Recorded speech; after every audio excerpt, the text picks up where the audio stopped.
What was up with like that club that Avi goes to? I had the same question. They have like little kid clubs in India where they're serving them Yeah. orange juice and shit, and there's like music going. It's like a nightclub, but they weren't serving booze. Like I noticed that they weren't serving booze. Okay, so I wasn't sure if they weren't serving booze or if they were serving mixed drinks. No, because I looked. Because right away I was like, okay, this kid's like 13 years And old. he doesn't seem like he's 18. So I was like, okay. Yeah, and he's at a full blown nightclub, and everyone in there is the same age as him. Which was like pretty dope. If they have that, that's awesome.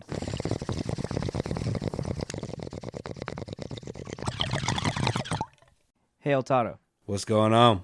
we got a podcast, The Buff and the Blazer. If I was a listener, where would I go to find more?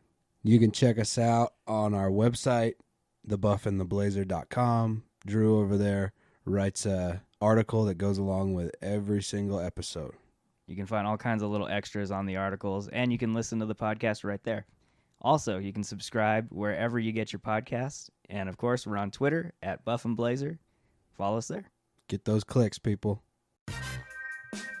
The Buff and the Blazer.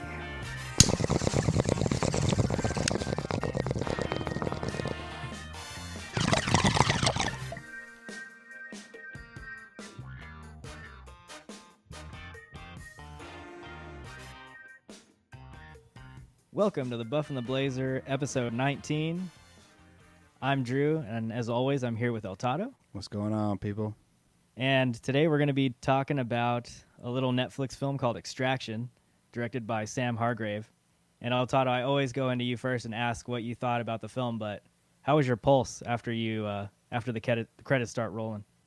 I was pretty jacked up, man. It was an awesome action movie. It completely exceeded my expectations, especially being a Netflix film and just coming, it felt like such a big screen movie, and to watch it in my living room, the week after it came out, not for free, but, for the Netflix price or whatever, was just awesome. I was totally blown away at how good the action scenes were in terms of like choreography and long cuts and intermixing physical violence with guns and knives and car chases and crashes and buildings. I totally dug it, and I was completely blown away at how much better it was than I thought it was going to be. So just out of curiosity, like if you were to say in the last 5 to 6 years, what are some of the best action films you've seen, or what is the best film in terms of action and stunts that you've seen in the last 5 years? What would you say, not including this film? I mean, the 3 John Wick movies, I don't know if all of them have come out in the last 5 years or not. But Yeah, pretty close. So around there. Where would this rank in terms of John Wick, in terms of like action and stunt choreography? Just out of curiosity to kick things off. It's right up there. Yeah. You know what I mean? I'd hate to say Yeah. it's better because it's not, and it's kind of different. Mm-hmm. It's more of a military vibe in this action, and that one is much more of like an assassin, Sure. ninja type vibe. Mm-hmm. Almost a bit more kung fu-y, Yeah. a little bit with the John Wick stuff. Right. But yeah, I would put it right up there. And maybe prior to the John Wick movies, the first 3 Bourne movies for action, I thought were really good, but those are going back, 10, 15 Sure. years now. But I can't really think of any other action movies like this that kind of caught me off guard in terms of how good they were since I saw the first John Wick movie. And then I was like, whoa, that's awesome. I'm watching all of these now, and then had no idea it was that good. And that's kind of how I feel about this one. Yeah, on purpose I asked you the last 5 years because I was expecting you to say John Wick. I totally echo everything you said. For me, John Wick, I think, for modern-day action, John Wick takes it to another level, and we see stunt work and fight choreography and big action sequences in a way that we haven't seen before, in my opinion. And this film is definitely in line with the John Wick films in terms of the quality of its actions and its action sequences. but I loved the grittiness of this film. Like, you get all the great action of John Wick, but you also get this really dark and gritty, sort of grounded feel of this film Extraction that you don't so much get in the John Wick films, I think. It's sort of like, the way I kind of thought of it is it's John Wick meets almost like Black Hawk Down. I haven't seen Black Hawk That Down. film. Yeah, it's like very much that kind of pulse racing, like suspense that you get from beginning to end in terms of the mission. And then on top of that, you get all the great stunt work. So I loved that about this film. And I loved just the on-location shooting. Like, it was really, really beautiful to look at. It's just this urban chaos that's going on, and everyone's living their life in this urban cityscape. And then as that's going on, you have this intense story taking place. And I liked how you're kind of thrown into the middle of all of that chaos. It was like it's really easy to just get hooked and get stuck on the film. Like, as soon as you put it on. Yeah, even Really hard to look away. just visually, the color palette, you can tell how hot it is, Yeah. and the humidity. Yep. And I really that made the movie so much better for me, is the fact that where it was set in India and Bangladesh. Right. And I said before, it kind of has a military action vibe, Yeah. which it does, but it doesn't have a military storyline at all. It's actually a really personal story. Yeah, If you think about it. Yeah, it's really a good kind of modern twist, like a modern mercenary type story. Right. But all those other movies that have these similar kind of modern warfare color palettes, like a lot of the oranges and the yellow and Right. the just the hot looking framing of the movie. I steer away from most modern warfare movies because they always have some type of rah type nationalist thing going on in Yeah, them, I and get I'm you. not into any of that. So Mhm. I don't know if there's been other movies using this type of action, because I haven't seen any of them. Didn't like Mark Wahlberg Yeah, he's do been in a some, few films like that. some type of Iraq War, Afghanistan War type movie? I haven't seen one of them. Yeah. Not one movie. So I get you. And that's why I mentioned kind of Black Hawk Down, because there is the military element to it because of the background of some of the characters in here. But in terms of, I'm glad you mentioned Call of Duty, because there is a very video game-esque quality to the film with the action, and not in a bad sense, but in the best of senses. I love the way the action was done. You felt like you're in a first-person shooter. totally. And I felt like I just needed my controller and I was playing Modern Warfare Call of Duty. But what you said with the look and feel of the film, the establishing opening shot, the cityscape that you kind of zoom into, it's very red and orangey hue. Everything just looks broken down, and there's just humanity all over the place. Cars, people. You can see like the smog in the sky. Like, Yeah. something about the way they shoot that and put it on to the frame was just really, really pleasing to see. And Yeah. it immediately gets you into the mindset of what you're about to see. It's a story that's going to be intense and like very grounded. Yeah, and some of that smog looked pretty similar to the landscape here in Southern California in the middle of Yeah. summer. Maybe not the dense packed city, even though Yeah. LA's pretty packed, but the Right. the landscapes and like the dark yellow, almost like when we have fires here and the sky Yeah, turns absolutely. yellow and orange. Mhm. It has that kind of vibe to it, and I just visually it was so awesome. I kind of wish I saw it on a big screen, to be honest. This film looked like it was made for the big screen, and because it's a Netflix film, obviously it's going to be released on streaming. But I think, They put Irishman in theaters. yeah, that's what I was just going to say. They put Irishman in theaters. I bet that if the theaters were open, this would have been there. Could you imagine watching this in IMAX? Oh, Man. dude, I'd go see it multiple times in IMAX. Yeah, me That's how too. good the action was. Yeah, so well done. Let me ask you a little bit about how the film starts. Do you like how it starts, where you get the sort of the end bit highlighted in the very beginning of the film and then it flashes back? Yeah, it's reminiscent of Gladiator, right? Right. That's kind of there are some elements of the construction of the movie that are right in line with hero type storylines. Yeah. But I thought in this one it didn't give away too much in the beginning how it opens, but it also was good to frame the entire thing because you can tell that this stuff is going to go completely haywire just from that first scene. And I would say, too, that it's not so much where we end up that's the important part of this story. It's the journey to get there, I think, is what the focus of this film is all about. That's a good point. And that's what makes this film. Like, even though you kind of get a sense of what happens to the main character, Tyler, because you're shown what happens in the beginning of the film, but it's like once you get invested and sucked into the story, that doesn't matter. Like, you're just totally bought into what's happening here and now in this point of the story. And that's something I noticed. It's like the way they structured the film, it's almost like the audience member is being just thrown into a moment in time. Even though it takes place maybe over a span of a day or two, it feels like you're thrown in. I think there's a couple days in there, right? Yeah. Because they hide out at Homeboy's house for at least a day, I think. Right.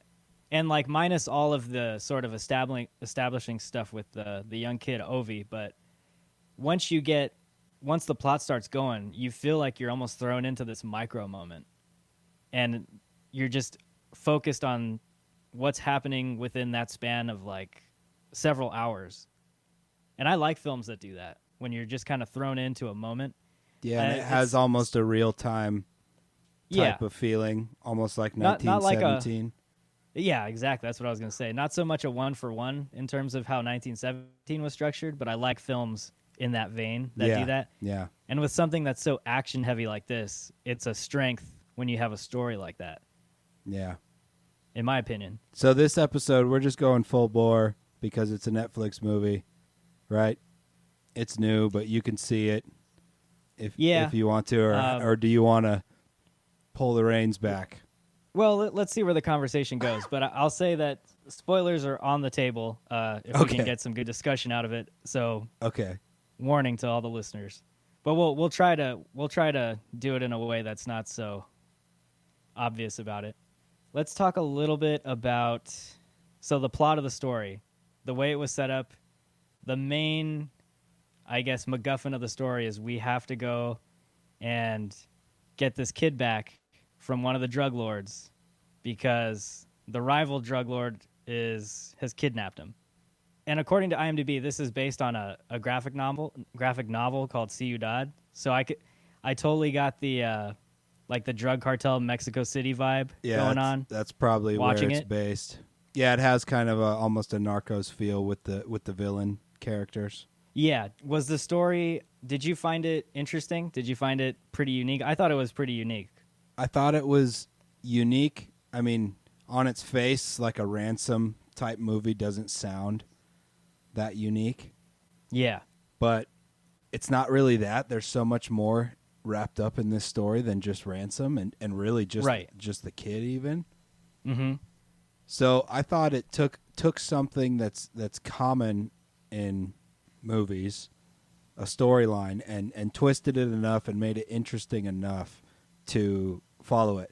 You set this movie in Mexico, I don't think it's nearly as engaging. It'll probably be awesome, but the fact that it's India coming from the States, just to hear the language and to see the scenery, I thought made the story so much more engaging. Right. What I liked about the story is you get a general idea of what it's about in the beginning, what the goal is, but then that goal constantly, well, not so much constantly, but it eventually morphs and changes as you go along. So at first, Tyler's, part of this mercenary group that is trying to extract the kid, and then his motivation is very, money driven. Like, he wants to get paid. He's holding on to the kid because he wants to get paid. Then it kind of shifts, and his feeling towards the kid, mirrors his relationship with his son that he lost. And then his objective kind of changes. And then different characters kind of become intertwined in his goal to just take care of Avi and get him out of there. Yeah. And I don't know if we want to go like full on into what I'm talking about, but in a general sense, I liked how you get two of the main characters and maybe their goals kind of cross paths at some point.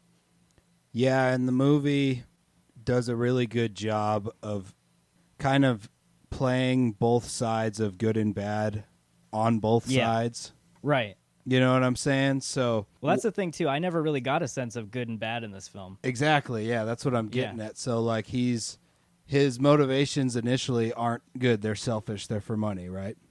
Sure. And then they morph into more of the hero role and the self-redemption kind of storyline as the movie develops. And then there's also other characters in the movie like I don't know his name in the movie. Randeep Hoda? Yeah, Saju. Saju. Yeah, his character is completely like good and bad the entire time. Yeah. And I really appreciated how everybody has an arc. It's like the exact opposite of the movie we did last week. it's like every single character in the movie has a pretty well-defined arc, even like the young kid, you know what I mean? Not Avi, the other young kid. Right. And yeah, I thought it was really well written in terms of there's going through the list here. There's a lot of characters in the movie, even though Hemsworth is like on screen most of the movie. There's a lot of other characters in here. Yeah, I mean some big names too. David Harbour's in this film, and he's from Stranger Things, obviously, and Hellboy. Is he Hellboy? Yeah, well, the most recent one they did. Oh, did you hear about that? No. It totally bombed and tanked. Like no one saw it, and they spent millions of dollars on it. I haven't seen any of the movies, but I know the character because I've seen him on all kinds of memes or whatever. But yeah, I think he's more famous for Stranger Things, anyways. I liked how centered the story is and focused it is on just the two main characters and the three main characters, I'd guess you'd say, the boy Avi, and then Saju and Tyler. And Saju kind of threw me for a loop. Like when you first are introduced to him, he looks, all slick back hair and looks like a total businessman, and you find out he's just this badass, like Indian Special Forces. Yeah, it was so cool. Here's the other thing too. This film, you mentioned that it had kind of a superhero vibe in terms of the arc of some of the characters or the story. This movie's produced by Joe and Anthony Russo with stories by them. So obviously they're no strangers to superhero films in the Marvel Universe. What have they done? Oh, man. Captain America Civil War, both of the most recent Avenger films. They kind of were steering the Marvel ship for the last 5-6 years. Okay. So they've really kind of gained a following. Well, it's interesting to see, big name actor like Hemsworth and then big name producers like this doing Netflix films that are this big. This is like such a big blockbuster 4th of July weekend type movie. Yeah, absolutely. This is definitely a summer blockbuster film. But without the cheese. Yeah, that's the thing too. I feel like this film does have something deep to say. Yeah, it seems. I bet it has a lot more heart than all those Marvel movies. Yeah, this one. I mean, a film like this, even when you compare it to a John Wick, even though I'd argue that they're almost two different genres, but this film really has some substance to it. I feel like in terms of the story, it asks you, what do you value? What gives your life meaning? Like that's a question that sort of I felt was on Tyler's mind the entire time. What keeps him going? His motivation. And then you have this kind of eloquent line about the river. Yeah, I was going to say the metaphors are really deep in the movie and consistent. It's the same metaphor throughout the whole thing. And that's visually and that's through the characters' stories too. Like in the beginning when he jumps off the 100, what do they say? It's 90 meters? Something like that, yeah. No, 30 meters. Either Something way, that I wouldn't it's like do. 100-foot plus cliff. Yeah. When he jumps off that and stays in the water for a long time. Right. And then when Ovi has the line when they're about to make their final go for it. Right. You drown not by falling into the river, but by staying submerged in it. Yeah. That's beautiful. And it's perfectly symmetrical with the ending. Yeah. Like you're introduced to Tyler in that visual way with him doing his jump off the cliff into the water, and then he stays submerged underneath, and you don't know if he's trying to just drown himself. And then at the very end with the kid, Avi, he does the same thing off a diving board into a pool, and he kind of just sits down there. So it's a nice little. It's the beginning of Tyler's arc and almost the end of Avi's arc, which is kind of cool. Yeah. But yeah, it's like little lines of thought and depth that are placed and set up in the film throughout. And like some of the critique I'm reading of this film is how people keep criticizing the depth of the characters, how they're calling the character development a bit thin and no substance. But for me, that's true if you're doing this big, broad story that's set up with a beginning and a backstory and history. Like I said, I think this film isn't set up that way. It's very much a moment of time that you're zooming in on, and you're so like thrown into the middle of it. It's like you're in the car chase with these guys throughout their whole journey. Even the way it's filmed, it's very like over the shoulder. Yeah, it's like you're following right behind them. And for me, it works that way. Like, I don't want to know too much about Tyler's background or Saju's background, because that kind of gives them that sense of mystique. Especially Saju. Yeah. Like, I felt like he would have just been absolutely boring if you went into his backstory and get flashbacks of him in the military and stuff. Yeah, I like that. They did use flashbacks just a little tiny bit for Hemsworth's character. Just enough. But it was like dream style, like right. Really minimal. And it's almost like the first act of the movie is 10 minutes, and the second act of the movie is an hour and 30 minutes, hour 40 minutes, and then the last act is 10 minutes. Yeah, that's a great way of putting it. Because it's just like once the action picks up, it is just basically almost nonstop. Yeah. For a huge chunk of the movie. And here's the thing, too. At any point, did you feel like you needed a break, or was the pacing pretty good for you in terms of the action?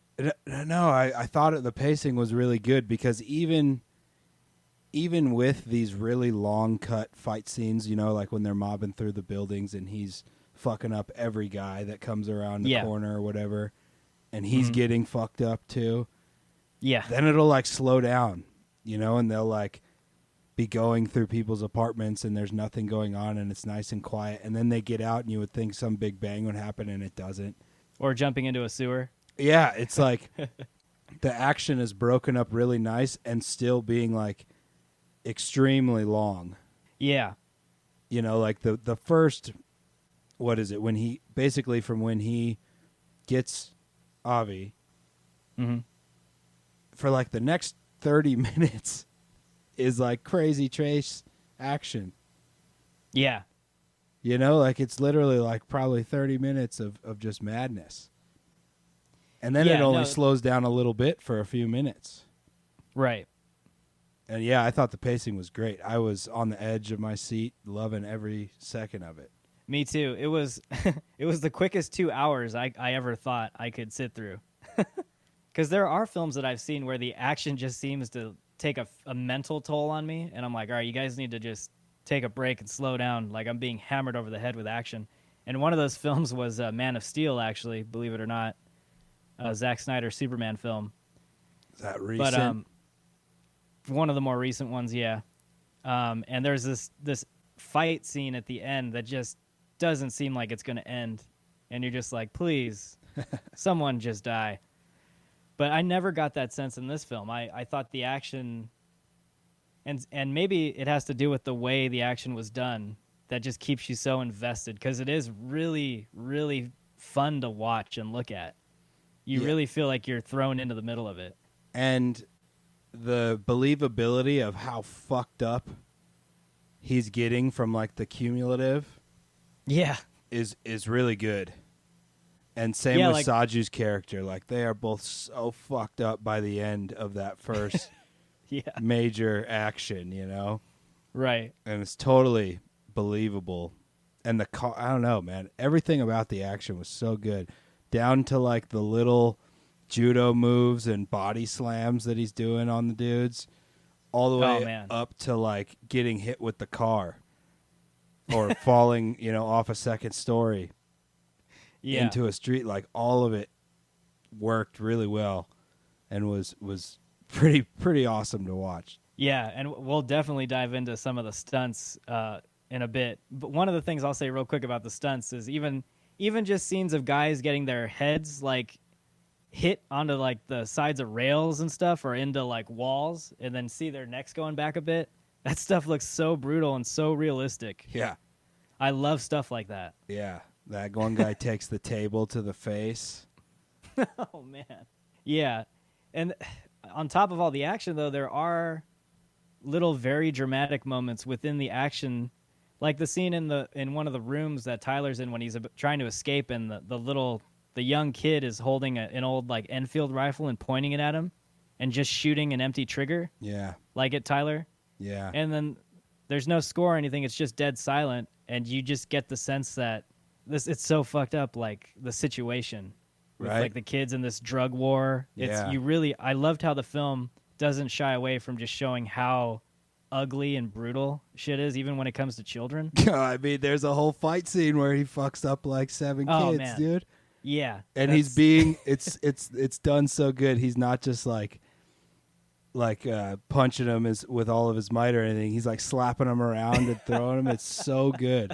But he's still like Yeah. smashing their heads into cars and stuff. It was so sweet. But it's like, oh man, that one kid looks Yeah. like he's 11 years old. He gave him the John Wick preschool treatment. It's just the John Wick disarming technique, K through 12. But yeah, that's I know it. Even in those sequences, I wasn't expecting to see anything like that. I thought that was crazy with the kids. So well done, and it has a lot to say about the director of this film that we can talk a little bit about, Sam Hargrave. So I kind of suspected this watching the film. I was just like, this is so well shot. It's so well planned out in terms of the stunts and the coordination. I had a feeling that this guy had a stunt background, but I wasn't sure. And then sure enough, I look at his filmography, and this guy has a long list of films where he served as stunt coordinator or a stunt man. So he really understands the physical element of movies like this. He worked on the Avengers films and Thor, so I'm sure he's a guy that Joe and Anthony Russo knew. But I think, to my knowledge, this is his first feature film. Well, bravo. And I have to give, Sam. massive kudos. Fantastic job, and good job playing a badass sniper with a wicked beard. Yeah, that was him too. But yeah, I don't think it gets better than that for your first feature film with this complex of a setup and shooting on location, as far as we know. Yeah, Netflix got some dollars. Yeah. This looked like a really expensive movie. I just don't even know how you even plan that out to shoot in the heart of a city like that. It just looks so layered with cars and people all over the place, and to be able to choreograph a fight and a car chase, I don't know, man. They And earned a their bunch paycheck of on this one. crashes. Yeah. And you know tons of those people were really just extras, you know, city folk. Do you think they hired like that many extras, or they just kind of let people know what was going on? No, I'm sure they hired people, but what I'm even saying is, even if they were all hired, just to coordinate all that, I mean, I wouldn't want that on me. Oh my God. Guess the population of Dhaka while we're talking about people. Oh gosh. Take a guess. It's way more than I would have guessed. Are we still in the millions? Oh, we're way in the millions. Okay. Way in the millions. Double-digit millions, bro. Yeah. 100 million? No. I don't think there's any cities that have 100 million people. 21. 21. 21 million. That's insane. See, the reason I'm having a hard time with that, I can't even conceptualize what 20 million people looks like. I bet there's like 20 million people Or in 100 million. Southern California. If you go like maybe Santa Barbara to San Diego, I bet that's 20 million Okay. people for sure. Because we got like 40 in the That was the state. population of the city. Yeah. What about the country? Can you look that up? Bangladesh? Yeah, I'll look it up. just out of curiosity. But yeah, one of the strengths of this film I thought was them being able to shoot on location. It really gave the film a look and a quality that was really pleasing to see, and I think it added to the grittiness. the gritty feel. 161 million people. Okay, all right. I'm blown away by that. That's a lot of people, man. Yeah, that's awesome. I think like 12,000 people live in my town. Oh man, it's probably a good thing. Yes, that's how I like it.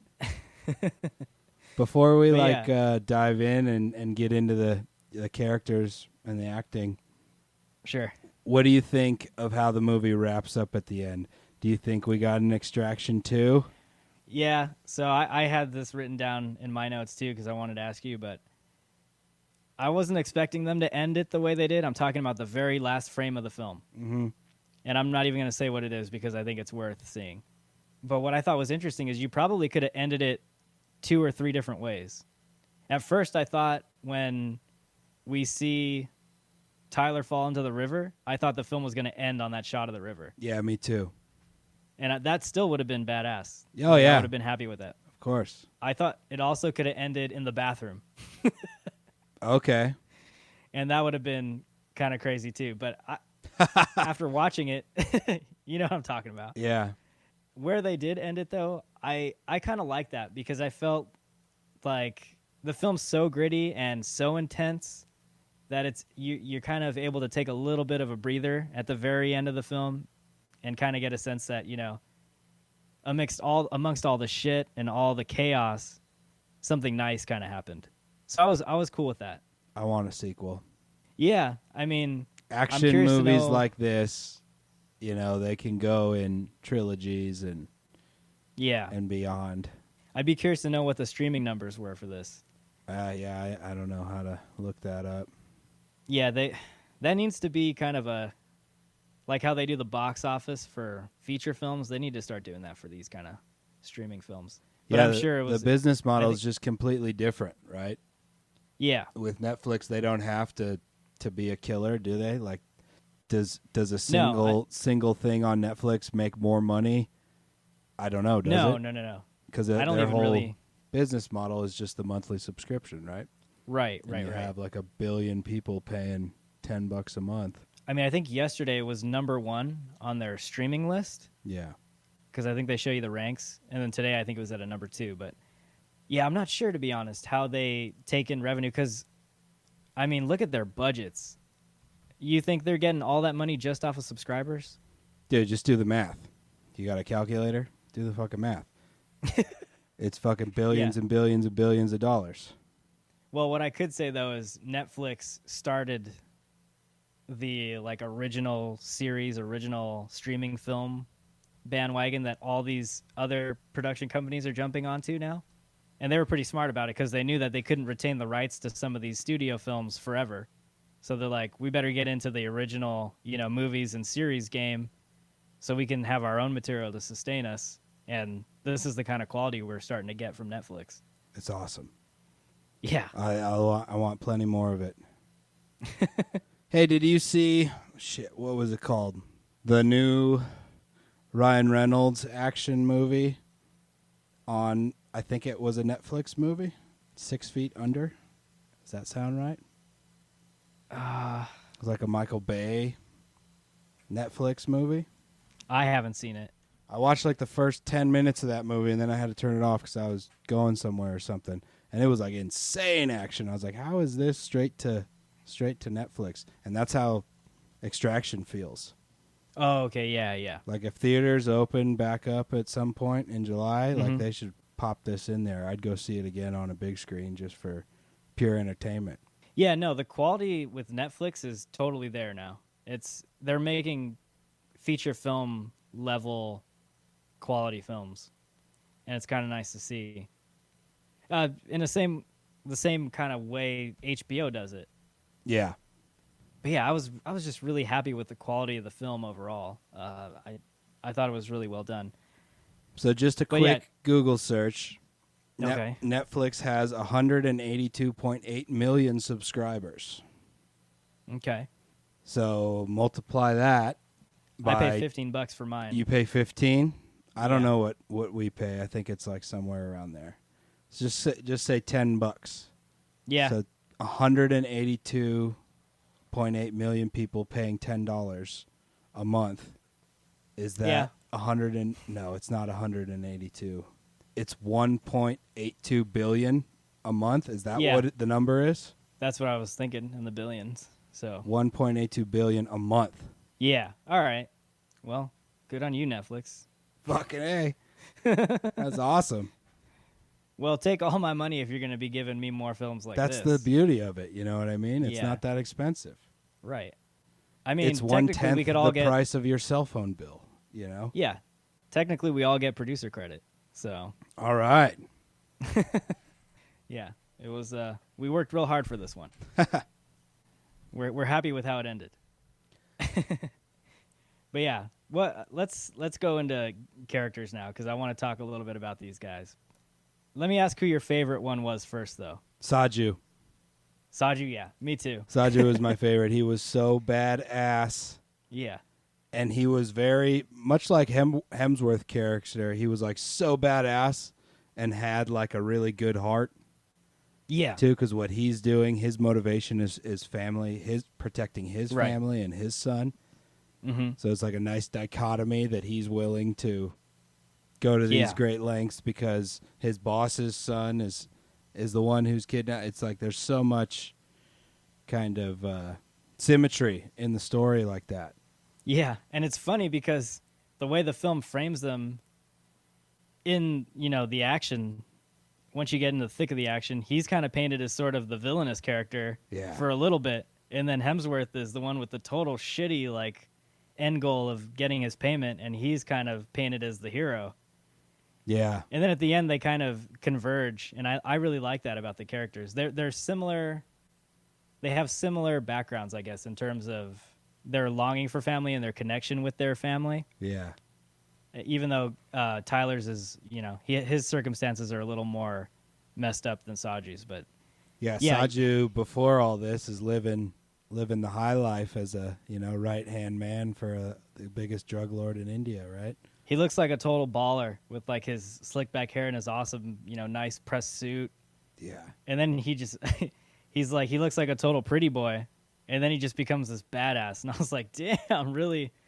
He goes into a transformation that I wasn't expecting at all. I really loved when he was speaking to his family, and a lot of the characters did this, how they would switch between, I believe it's Hindi, forgive me if it's not, but Hindi and English, Yeah. even mid-sentence. Mm-hmm. I thought that was really cool how they did that, because that's probably It's probably pretty realistic. pretty realistic, yeah. Because I know there are a lot of cultures that do that. And I want to look up a lot more of if that is Hindi that they're speaking, because I liked listening to it. It didn't sound.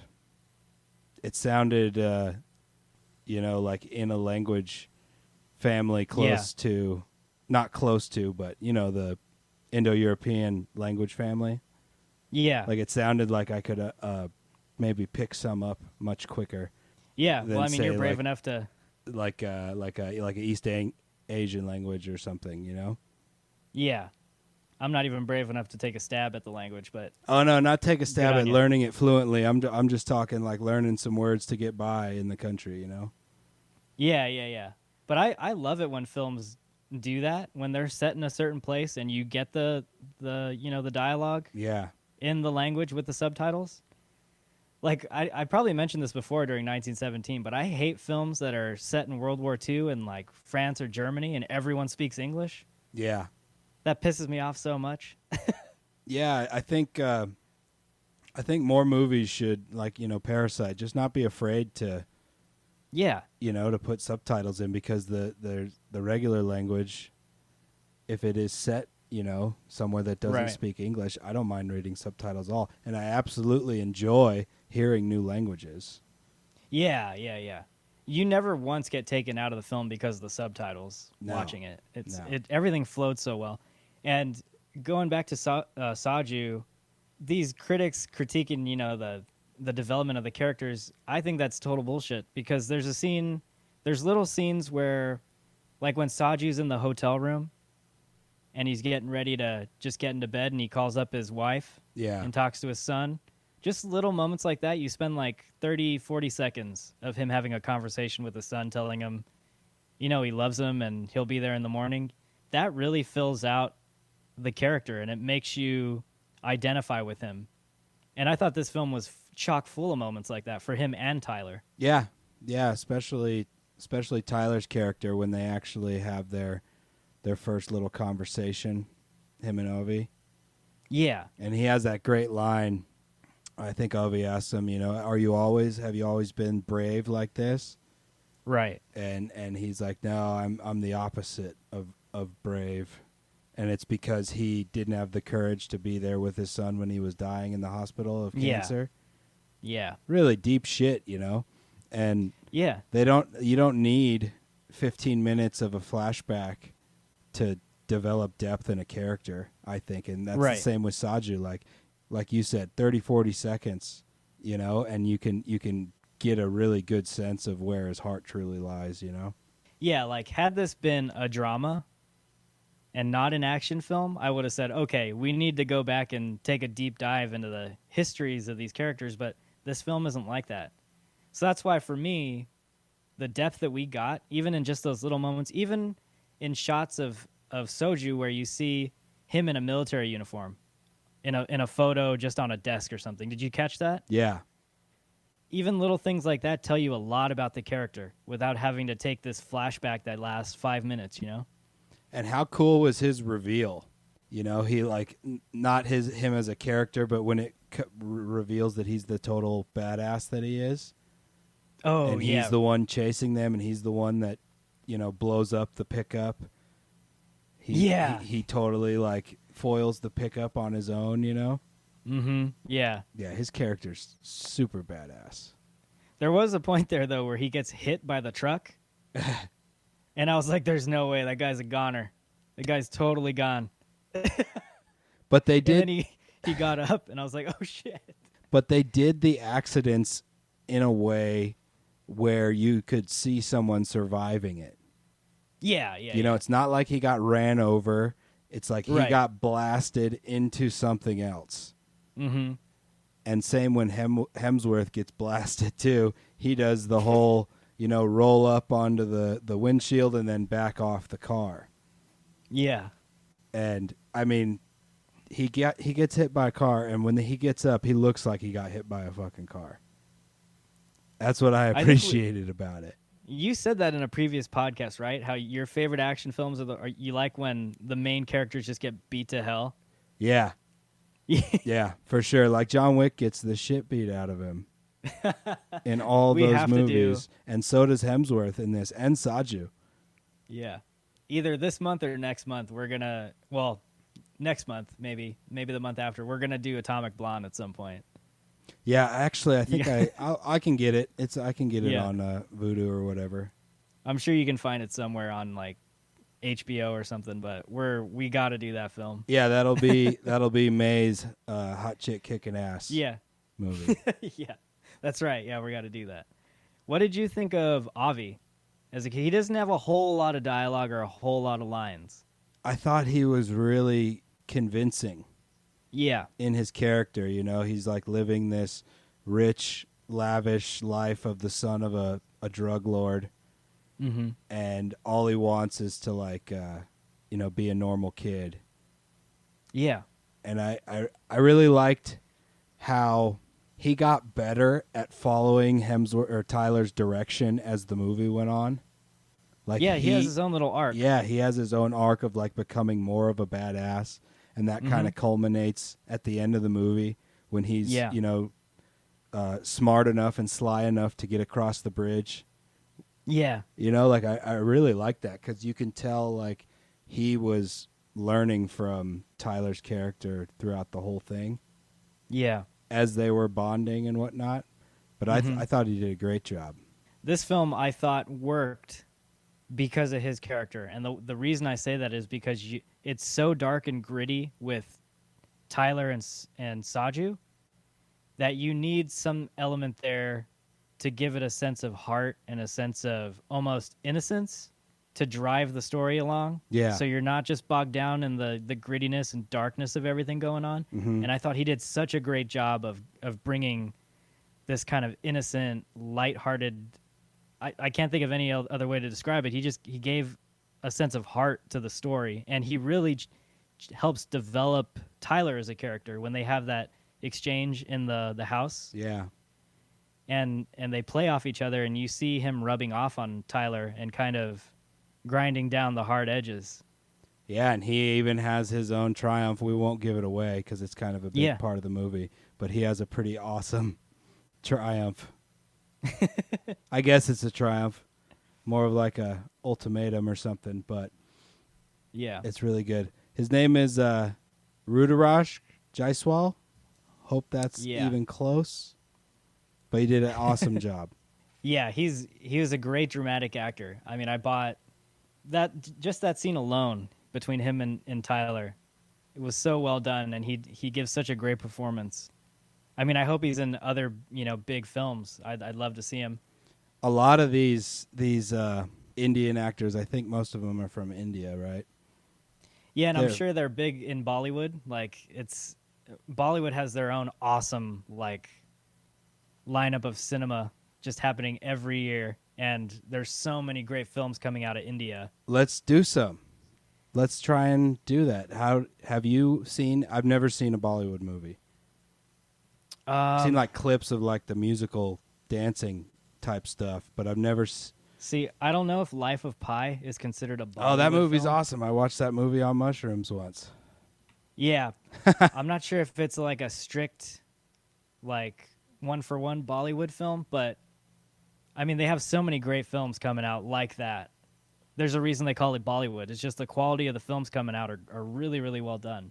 And yeah, I loved seeing all of the local casting.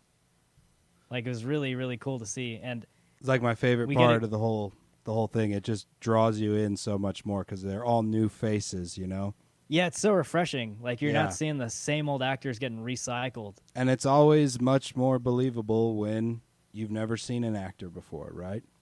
Right. So yeah, just really, really good performances. What did you think of Tyler, Chris Hemsworth? Oh, he's great. Had you seen any of his films before this one? You mentioned. I've seen him in Bad Times at the El Royale. Right. And I can't think of whatever else. He's been in a ton of movies, right? But I haven't seen any of the Thors or those movies. Yeah, he's really become a household name. Everyone knows Chris Hemsworth now because of Thor. He's awesome action, dude. Awesome action hero man, dude. He's also a really great comedic actor. Oh yeah. At some point we'll try and do Thor Ragnarok, directed by Taika Waititi. Okay. Your favorite? And I would say that's the best entry point for you into a Marvel film, I think. But is that in a series? Do I need background? Not so much. Not with that film, I don't think. All right. I think you could still watch it and get something out of it. But he has a really nice range, I think, in all his roles. He does really good at comedy, and he does a really good job with drama. And in this film, I totally buy him in the badass, silent, brooding kind of, that he has a really messed up past. Yeah. And he's very intense in this film, and he played that great, I thought. Yeah, I really enjoyed his acting and the character. And did you catch his last name's Rake, and he shoves that one guy's face into the rake? Yes. That's cool. Tyler Rake. But even the moments where he's not speaking at all, the moments where he's sitting around and kind of just, you're trying to get into his head in terms of what he's exhibiting on his face, or the moments where he's underwater, in that one sequence, you just get a real sense of where his mind is. And you can tell he's almost asking to die. He just wants an out. Yeah. Almost. Yeah. And I don't know, I thought his character worked for this story. And I thought that Avi was a nice counterpoint to that part of his character. Yeah, like it has like the grittiest buddy story of all time in it. That's a good way to put it. Yeah. It's like a really gritty buddy cop film almost. Yeah. And you could almost say it's like a tri buddy cop film with Avi Saju and him at one point. Yeah. But yeah, it's, to me, I mean, it's not the most complex storyline, but it works. I almost like those films with a more simple storyline that you can focus in on. Well, it's the perfect example of taking a common movie blueprint, Yeah. you know, Ransom, and executing it really well, giving you all the heart, giving you the depth, giving you the kind of complex characters, giving you a lot of the moral ambiguity. Like, could you even tell which guys were the bad guys in the whole movie? Was it the guys in the black, like, SWAT team get-ups, or was it, like, the Bangladesh military guys? Because he's just killing everyone. Yeah. Yeah, that was a little confusing at times, but I just figured all the people with SWAT helmets were working for the cartels, and everyone in camo was working for the government. Yeah, and they're working together, kind of. Yeah, and they're kind of in cahoots together. Yeah. What did you think of the quote-unquote villain of this film, I guess? So the slender guy. Yeah, the opposing drug lord. I thought he was good. He had some good lines, and his whole interplay with the, probably 14-year-old boy that he kind of recruits into his operation. The kid who he tells to cut his finger off and give it to him.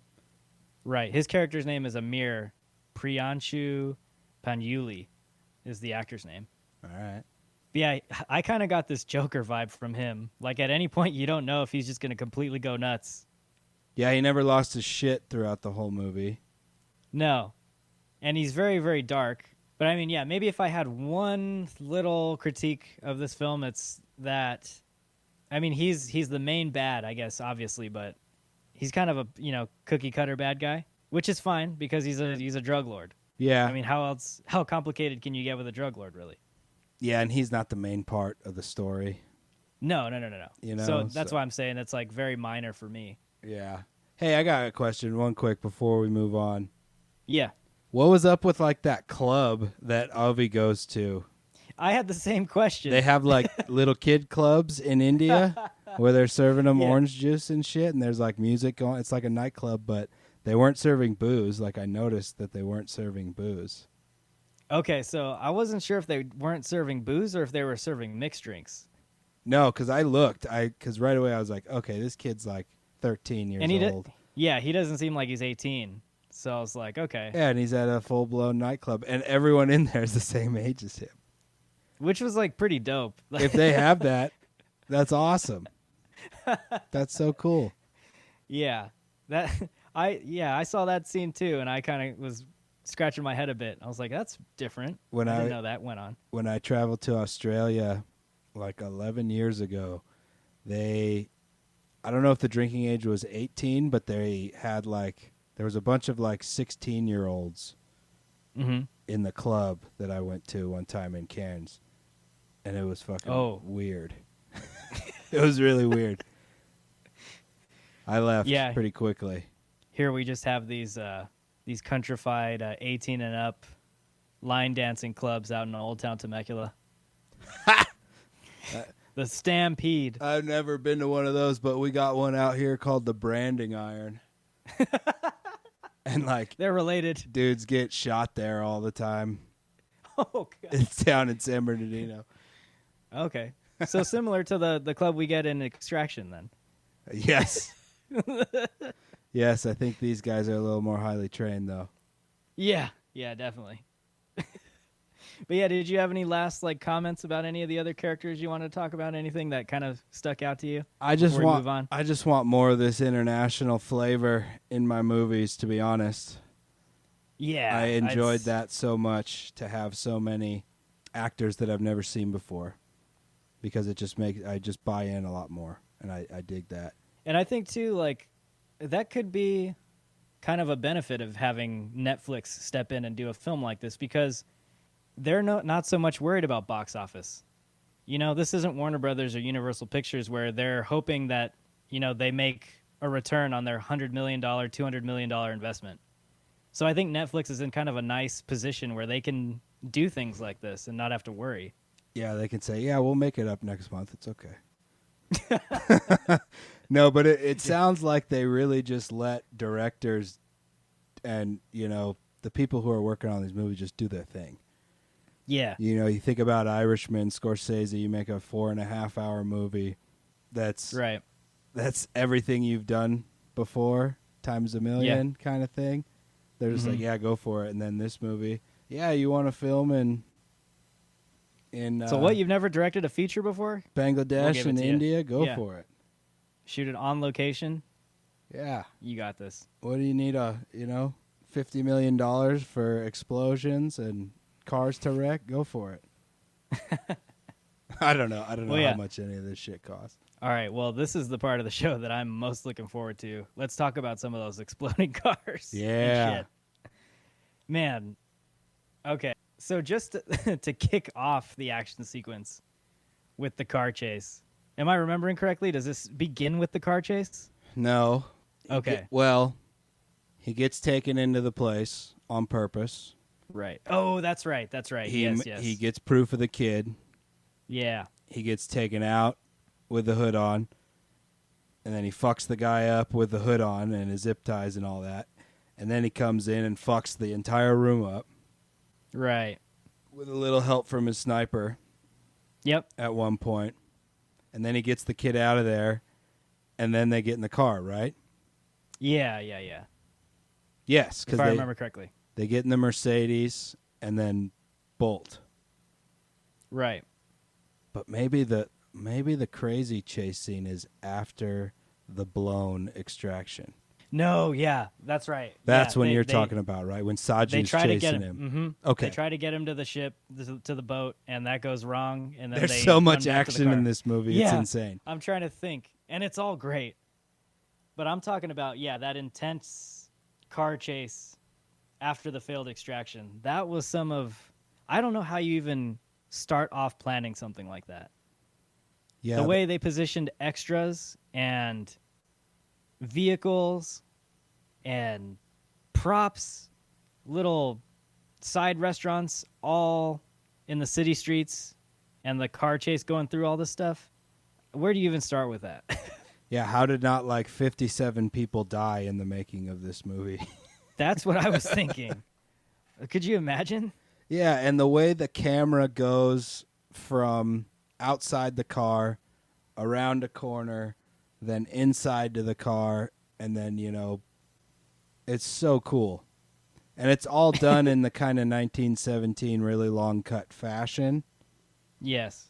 And you know what I appreciated too is he's not going 60 miles an hour through the cities. He's going fast, but fast in that cramped of space is 25 miles an hour. Yeah. You know what I'm saying? But a lot of quick turns and sharp rollouts and stuff like that. Yeah. Some badass stunt drivers on this movie. Oh man, and stunt cameramen has to be. I imagine he called up all of his best stuntmen that he's ever worked with and was like, "Hey, I'm directing this film." Yeah. Get the whole crew together. This movie felt like one of the best choreographed action movies I've ever seen in my life, by far. Yeah, during that whole sequence, here in my notes, I have FPS, Call of Duty vibe. You very much get that video game vibe in terms of being thrown into the action over a character's shoulder. I love that. And how it changes through everything. You're behind at some point, and then you're in front of, especially when they're weaving through all the apartments and the tight buildings and stuff. Yeah. The camera work is just amazing. And, you can tell when they cut, when they zoom in really close on, his back or something. Right. Those are, where the cuts are, I'm sure. But a lot of those shots are pretty long, Well, here's the thing, too. You mentioned 1917, and the action sequences in this film really have that kind of feel, the one shot. Yeah. But never did I ever feel like it was just gimmicky, where they did it to do it. It all worked so well and made the action... It enhanced what was going on screen. Yeah. and really made it seem different from anything else you've really seen. Yeah, it felt like a freaking home run action movie. I loved the color palette. I loved how everything was shot. Mm-hmm. I loved how realistic the heat and the blood and the injuries come across. Yeah. And just the action's so good and it's so well rounded. I guess that's what I'm trying to get at. Mm-hmm. Every level of the action is believable.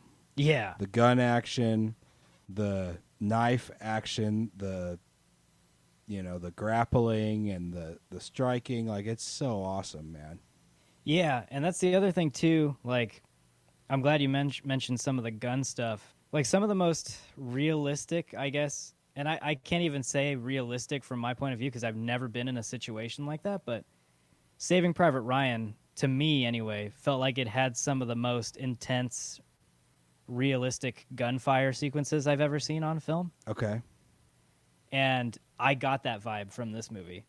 And that's where I think this film maybe has a bit of an up on John Wick, whereas John Wick feels more like a bang bang kind of quick. You know, you see the like digital effects sometimes of the flames coming out of guns Yeah, when they're yeah. shooting super fast. This one felt a lot more grounded and realistic, closer to that Saving Private Ryan feel, Yeah. where you get like the tracers in the air and like bullets and rounds zooming by your head. Okay. You really get a sense of the danger of that stuff on top of all of like the brute fight action sequences that are going on like between the characters. So I thought that was really well done. Yeah. Like especially when they're on the bridge and just being shot at from all over the place. Like, man, it really bums me out that we couldn't watch this in a theater. We'll probably get to Yeah. at some point. Man, like IMAX with a Dolby surround sound, this was made for that setup. Yeah. But yeah, so well done. Did you like all the explosions? I love that he had, his vest that was just chock full of grenades and smoke bombs Yeah, and shit. and flashbangs and all Yeah, that. dude. I liked the moments too where something would explode, and then you immediately get taken out of the moment from way back in the distance from the drug lord's perspective, Oh, like yeah, way yeah. across the city, so you can kind of get a sense of the scale of things going on. Yeah. Like that worked really well too. You see like a little puff of smoke where a grenade went off or something like that. Yeah. So stuff like that really kind of you're real up close and personal with the action, and then you get taken back and you kind of get to see it from a perspective. Well, and like those shots, you can see this whole city. Yeah. Like you can't understate how awesome this movie is because of it being shot on location. Right. But yeah, Yeah. I mean, all the effects, I liked all of it. I liked how he has the John Wick 2-shot finish, the shot to the chest and the shot to the head. Yeah. He's like just a total efficiency man when he's got a weapon, and then he's like improvising. I love how they mix that up in action. Like it did borrow a ton from like the John Wick action type. Sure. But I don't care. I love that. And why would I care if anyone borrowed and does the same stuff, Yeah. It's all, I hate this action because it worked in another film and now they're using it again. It's Mhm. like, well, that's why. Aside from the action stuff, I thought that even just the non-action sequences with like establishing shots and even just the way some of the characters were framed was really, really nicely done. Like the opening shot that you get of the city going in with the skyscape. Yeah. It's really, really nice to look at. Like the way they frame everything is really, really artistic. Yeah. And it's a weird because it's framed so beautifully, but you can clearly see all the rundown buildings. Yeah, right. That's a good way of looking at it. It's beautiful, but it's also like you see the poverty of the city too. Cuz Yeah. it's so packed and there's just everyone on top of each other. Right. And that adds to that grounded realism, I think, of this film, Yeah. where I think it kind of goes sort of above and beyond what John Wick kind of does in a sense, where this one feels a lot more grounded. I mean, the John Wick stuff doesn't feel super. No, super but real. it's not trying to. It's not trying to. Yeah, anyways. it's more So like that's- the mythical graphic novel Gotham City kind of vibe, you know. Right. It's probably a bad comparison, but basically, like I said, I got that sort of Black Hawk Down kind of grittiness feel because of all that, because of all of the action and the way the city's shot and how like dirty everything feels. Yeah. In the best of senses, like it's so hyper realistic. Yeah, even how like sweaty everyone is in the movie. Yeah. Like you totally buy that they've been fighting for the past 6-7 hours. Yeah, and it's like 100 degrees and 92% humidity there or something, you know. Yeah, that's what it absolutely. looks like. Yeah, so that was really, really nice to look at. And man, I just can't believe this guy. This is his first feature film. And Well, I if hope I'm he not gets a mistaken, bunch more.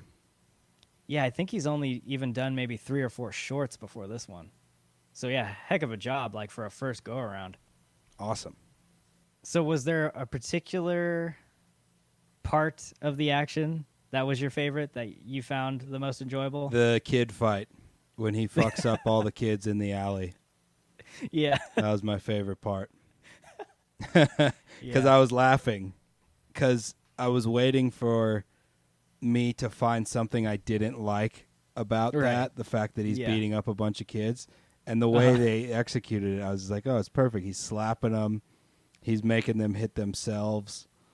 Yeah. You know, but it's really violent still. And what makes it even better is the one kid knows how embarrassed he just got played because he takes it very personally Yeah. and goes on this kind of revenge spree at the end, like trying to get back at him. And yeah, that was a great scene. A great sequence. What about you? I think for me, I like the opening action sequence with him with The one that's like 30, sack on his head. 35 minutes long? Well, no. Well, yeah, I guess in total. Or but when the- he the- gets Obi? Yeah, when he Okay. gets out of the sack over his head and he's breaking out. Yeah, that one's great. Like that All just the action's shows great you. in this movie.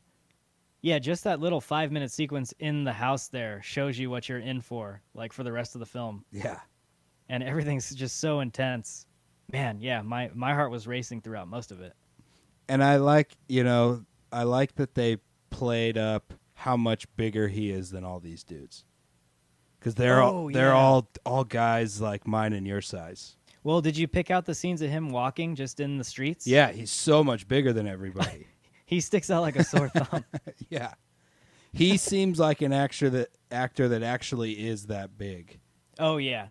I mean, You know how some you find out, Tom Cruise is like 5'7" or whatever, and yeah. or all these actors. Mm-hmm. I remember when I found out, I said Pierce Brosnan lived up here where I lived for a while, and this was like right when GoldenEye came out, Uh-huh. and I saw him at the grocery store, and I was like, dude, that guy's fucking like my dad's size. He's not that big at all. Like, what the hell? You're like, I could take James Bond. But Hemsworth seems like he's a big dude. Yeah, no, he seemed, I mean, And I love how they play his strength in the action. You know, like that when he does that sweeping leg kick and just drops that guy completely, you man. know?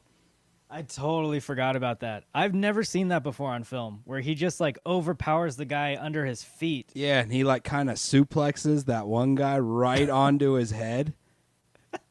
And I like how Yeah. it's kind of messy. Like the action isn't perfect. No, You know what I'm saying?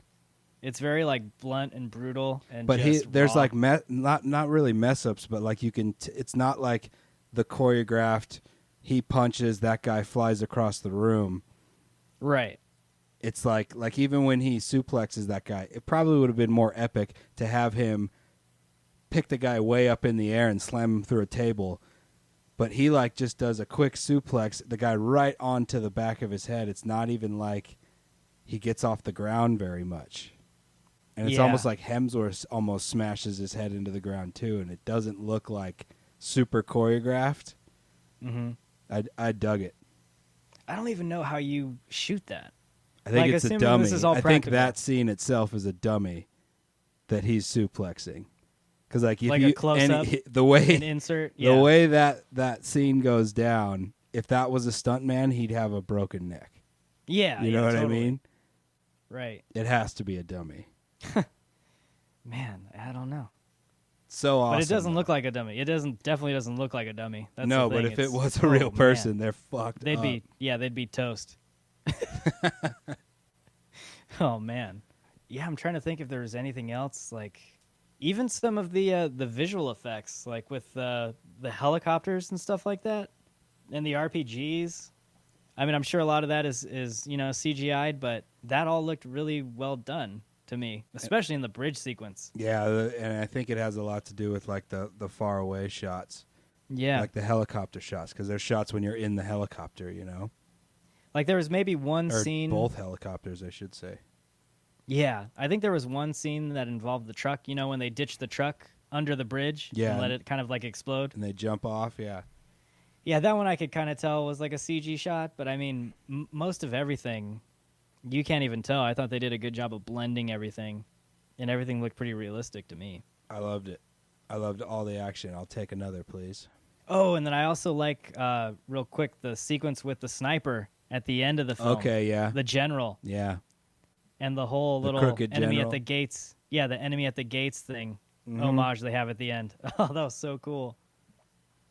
They do that in Private Ryan, too, right? Yeah. that Private one was Ryan, they right go through the scope. scope, yeah. Yeah, that was even crazier. But Won't give away too much there.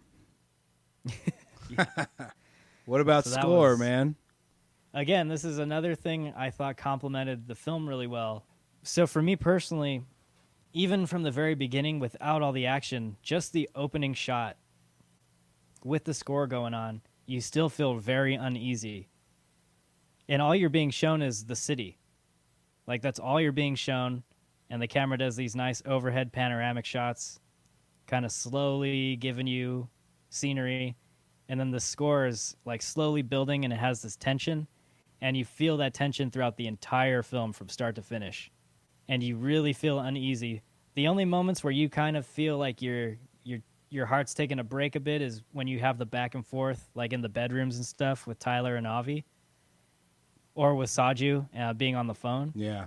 But other than that, I thought they did a great job of maintaining this uneasiness throughout the whole film, and the score I thought had a lot to do with that. Yeah, the overarching score I thought complemented the movie very well. Mhm. There's the drama at the end and the suspenseful music throughout. Yeah. But what I really enjoyed was when they were running through people's apartments and they had the Indian music playing, or the local music, Bangladeshi Yeah, the music. diegetic music. Mhm. Yeah, when they had all that playing. And I thought it was really cool because they did it multiple times where he would run through an apartment, or they would, and there would be like a family eating dinner, bumping some music. And then Yeah. there'd be like someone chilling in their room reading a book, bumping the music. It's like how cool are these people that everyone's just hanging around listening to music and not watch TV, sitting on a phone or something, you know? Or even like the rap music you get in like the clubs or Yeah. the cars. Yeah. Like it all adds to that very grounded feel to the film. It all worked really well together. Yeah. So it yeah, was- I dug it. It was good. It was perfect. Right where it needed to be. Nothing in there stood out as saying like, I don't like that. That doesn't enhance, that Yeah. takes away. I didn't have any of those feelings at all. Yeah, same here.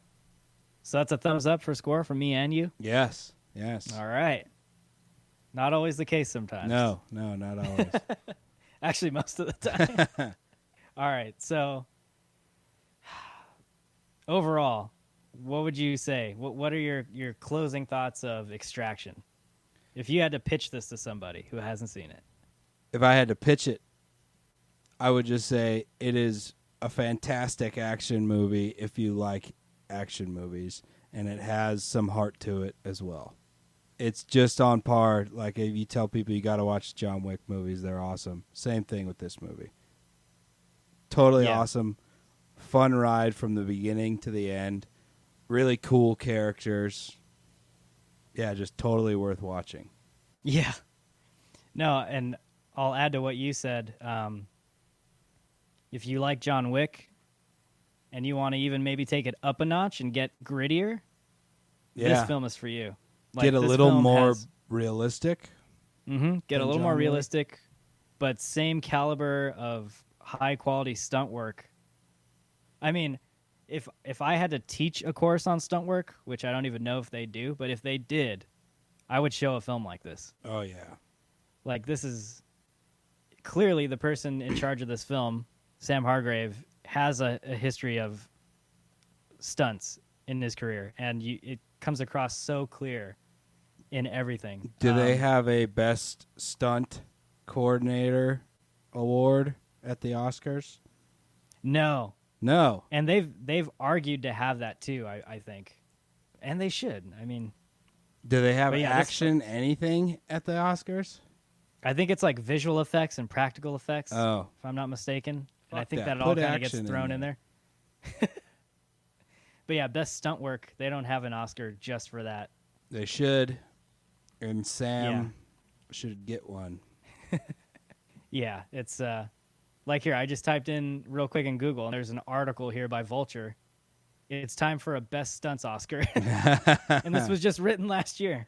There you go. So, yeah, there's so many films that are worthy of to be in this kind of category of award. But yeah, so let's get on it, Academy. Jeez. But yeah, I would say you're in for a ride. This is a thrill ride. Your pulse will be racing.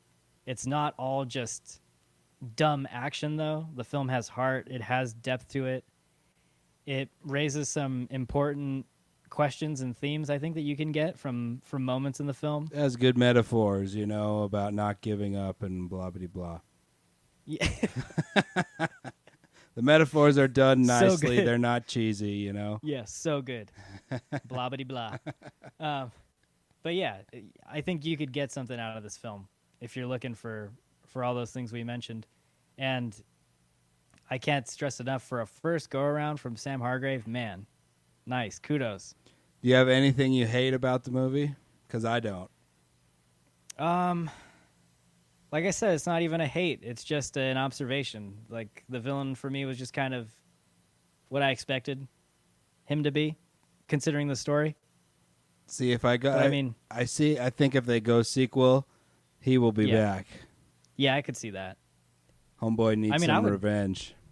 I would totally be into a sequel for this film. Oh, I am absolutely on board. I want one really badly. And here's the thing, like, you and I, Call it everyone who saw this infiltration, film, have it be the opposite. This was the Yeah. extraction, that one will be infiltration. yeah, you and I saw this film on our TVs, and I'm pretty sure we could both say that if circumstances were different, you would definitely have to see this film in a theater.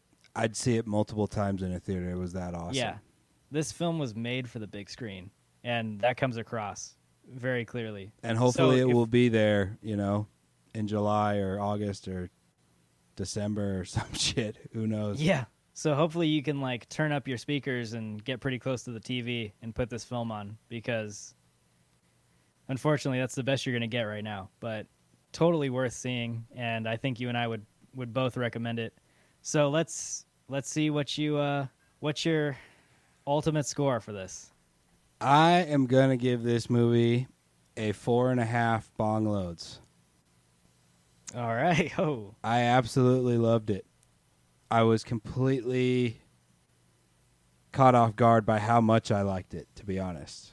Yeah. I like action movies, and there's a pretty high bar out there with, like, the John Wick movies, Yeah. and this movie got to that bar. I wouldn't say it overpassed it in action, maybe in story and believability a little bit more than the John Yeah. Wicks.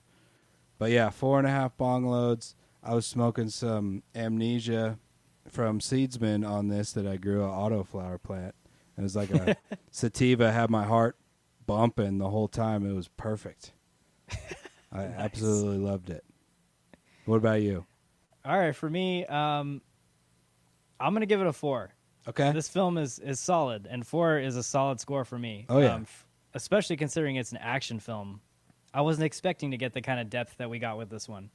And I do have one or two minor critiques that I mentioned a little bit, but again, I don't think this film is set up to give you, or is set up to address my critiques.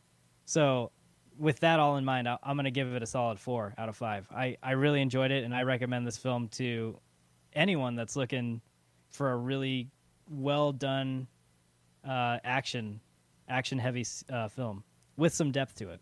Absolutely. I'll be watching yeah. it again for sure. It's that good.